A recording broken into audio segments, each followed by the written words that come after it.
चुका हूँ, तो हमारी एक ट्यूनिंग है। तो कंपोज़र की और राइटर की जब एक ट्यूनिंग होती है ना, तो गाना आधा तो वही इजी हो जाता है बनाना। और धुन इतनी अच्छी थी, इतने अच्छे मेरा सवाल एक आपसे है पूरी को है गाना डिजिटली ऑर्गेनिकली ग्रो करना बहुत बड़ी बात है या गाने में वो प्यार मिला how proud are you about that इस वाले गाने के लिए यार, जब हम कोई मेहनत करते हैं कि इतने लोग जुड़ते हैं ना साथ में, उसका ऐसा रिजल्ट मिलता है, तो खुद का कॉन्फिडेंस भी बूस्ट होता है और आपको बहुत अच्छा लगता है कि आपको अगला गाना उससे भी अच्छा लिखने का, अगला काम उससे अच्छा करने का मन करता है। और ये चीज़ें इंस्पायर करती हैं जब लोग अच्छा बताते हैं काम को और गाना चलता है, तो वो बहुत ज़रूरी है सर। शिखर इतना प्यार मिल रहा है आपको गाने से what do you have to say how what are your emotions right now बहुत मैम एक्चुअली मैं बहुत थैंकफुल हूँ कि गाने को इतना प्यार दे रहे हो सब लोग। और बहुत नर्वस भी हूँ कि ऐसा गाना एक तो इन्होंने लिखा और ऐसा गाना कंपोज किया, डायरेक्ट किया और एक्टिंग की। तो बस मैं ये कहना चाहूँगा कि थैंक यू सो मच इतना प्यार देने के लिए। और बस ऐसे ही आप लोग सब प्यार देते रहो और गाना सुनते रहो। गाना बनने में एक कौन सी चीज़ जो आपको सबसे मुश्किल लगी the whole process of making this song सबसे मुश्किल तो डांसिंग ही लगी और तो कुछ नहीं लगा। तो उसके लिए काफ़ी प्रिपेयर भी किया, बट हाँ थोड़ा बहुत कर ही लिया जैसा आया। पर आपने सोचा था आप फीचर करेंगे और नहीं नहीं, कभी भी नहीं सोचा था कि फीचर ऐसे करूँगा। सिर्फ गाने का ही सोचा था, बट हमारे डायरेक्टर साहब ने बोला कि नहीं आप कर सकते हो, तो इसलिए फिर मुझे लगा कि ठीक है लेट्स ट्राई। जब आपने इतने गाने किए हैं सो ब्यूटीफुल एक मेमोरी जो इस गाने की आप अपने साथ रखिए well thank you so much for the compliment. एक मेमोरी मैं अपने साथ जो रख actually see the whole filming of this song was fun, it was easy and ऐसे शूट कर रहे हैं, वो प्रेशर नहीं लगा था कि we have to perform now. हाँ बस वो जब डांस करवा रहे थे मुझसे ना, तो मैं डांस को लेके थोड़ी अंडर कॉन्फिडेंट हूँ, तो उसको लेके जैसे इनकी हालत थी वैसे मेरी भी थी। बट आई थिंक वो इतना पता नहीं चला, I got through with it. But honestly कहूँ तो ये पूरा गाना मेरे लिए मैं मेरे साथ हमेशा लेकर चलूँगी, बिकॉज ये गाना मुझे सच में बहुत पसंद आया। And I was always looking forward to this song more than the video, more than anything. I was looking forward for this audio to come out to the audience because it's something which is very light, it's peppy, and music एक चीज़ है जो मुझे लगता है कि हर एक इंसान से connected होता है. When you're upset, you listen to a different kind of music. When you're happy, you're in a party, you listen to a different kind of music. And ये गाना जब मैंने सुना था तब मेरा mood ऐसे ही लग रहा है, just had like a faint smile. So I knew कि जब ये गाना बाहर आएगा तो सभी को बहुत पसंद आएगा. And as Badal ji rightly said, it's all organic. It's organically reaching to the audience, and the audience is liking it all organically. आपके गाने को क्या प्यार everybody is loving it बहुत सारी चीज़ें बहुत चीज़ कोई गाना कितना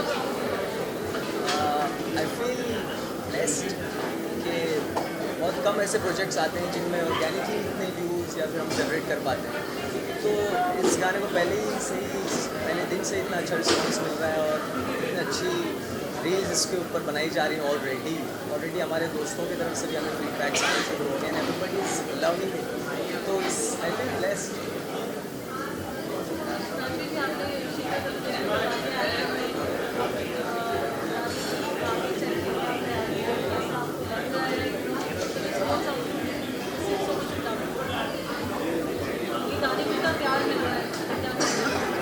गाना जब बनाया इतना अच्छा है, ऑडियो इतना अच्छा बना हुआ है, और ऑब्वियसली मेरे पास भी प्रेशर था कि जब ऑडियो इतना अच्छा है तो वीडियो भी उसको जस्टिस करना चाहिए।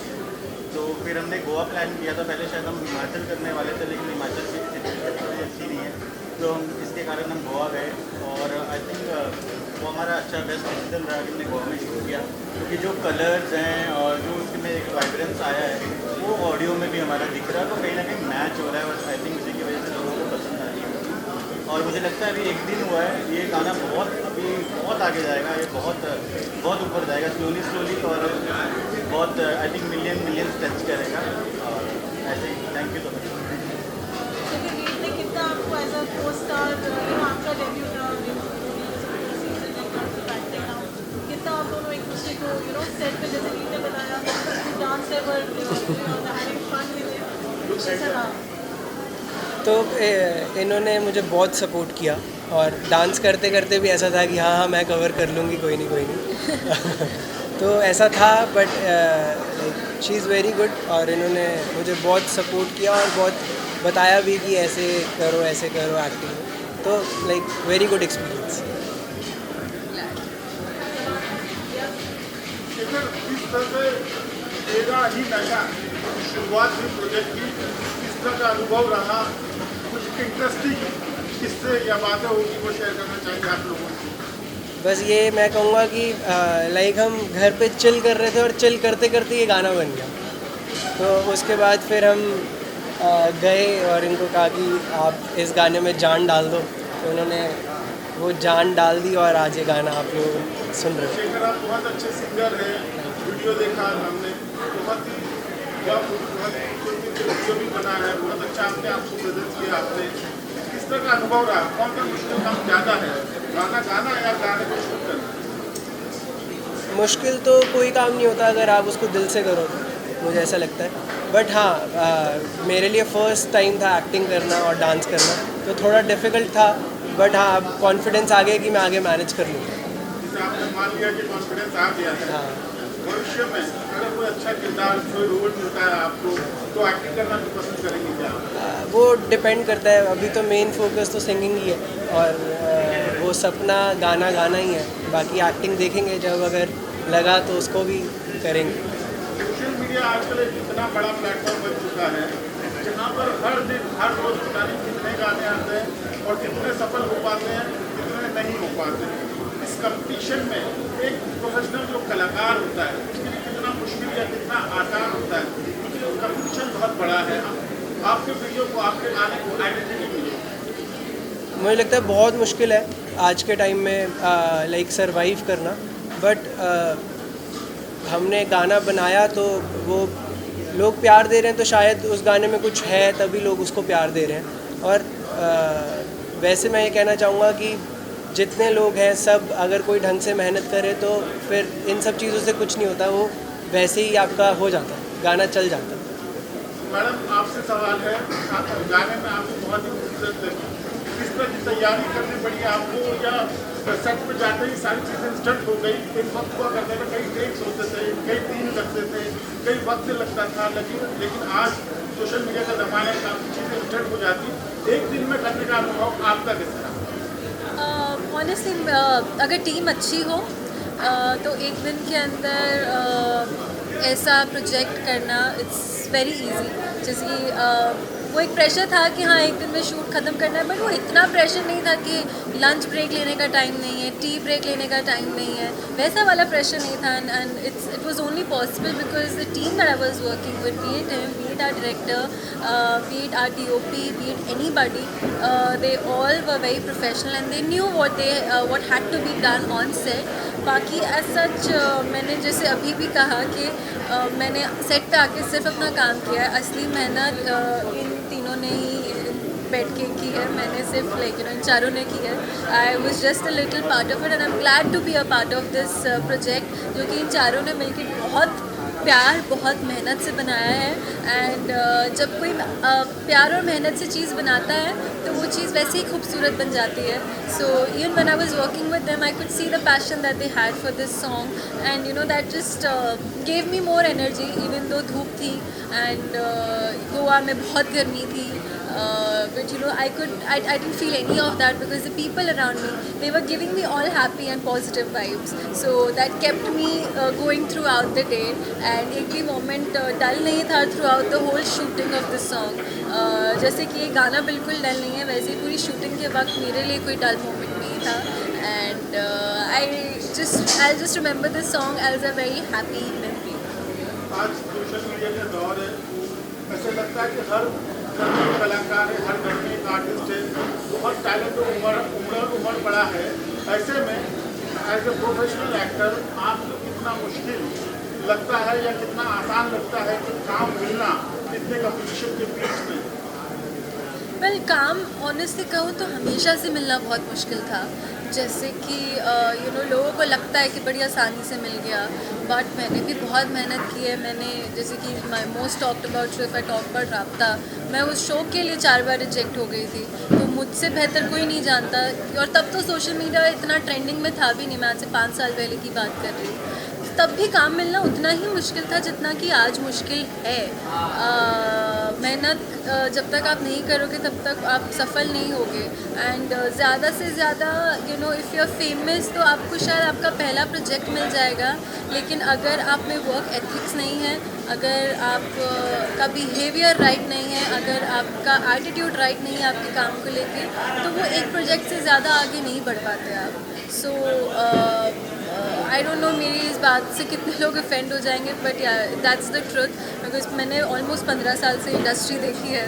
सो काम मिलना जितना आज मुश्किल है बिकॉज ऑफ सोशल मीडिया, आज से 15 साल पहले भी उतना ही मुश्किल था। और वो सब मैंने स्ट्रगल्स देखे हैं, बी इट आराम नगर की लंबी लंबी क्यू की लाइंस ऑडिशन देने के लिए, to right today finding it difficult to get a project because maybe you have lesser followers.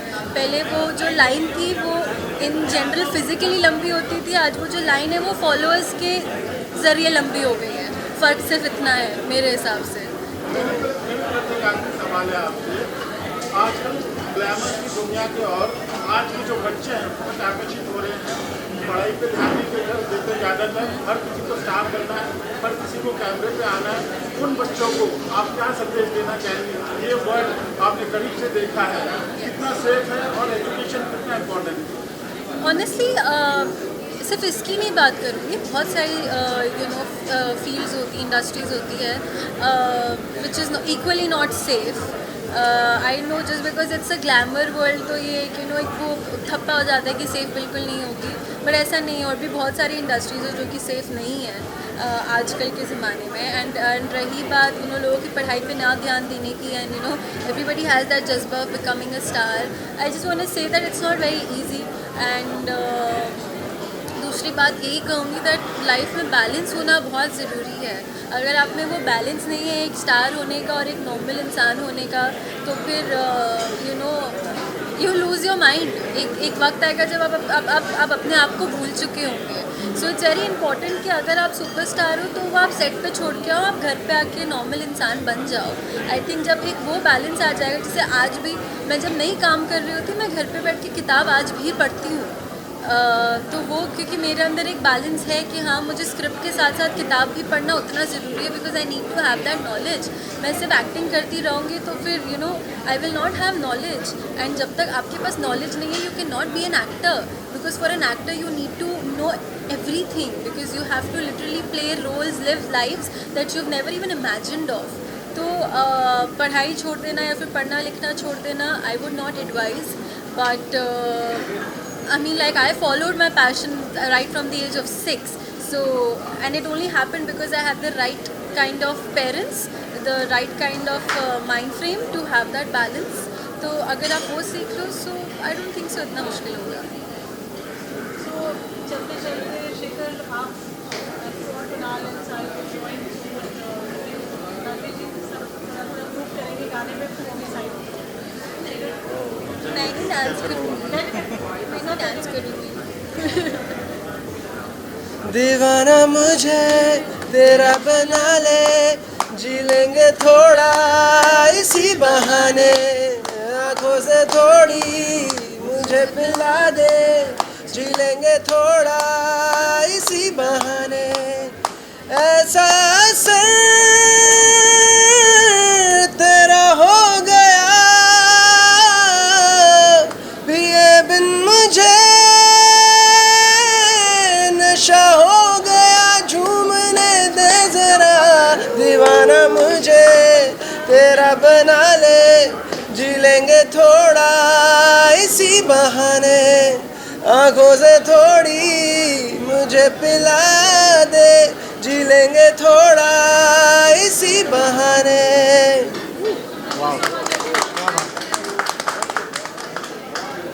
Thank you so much.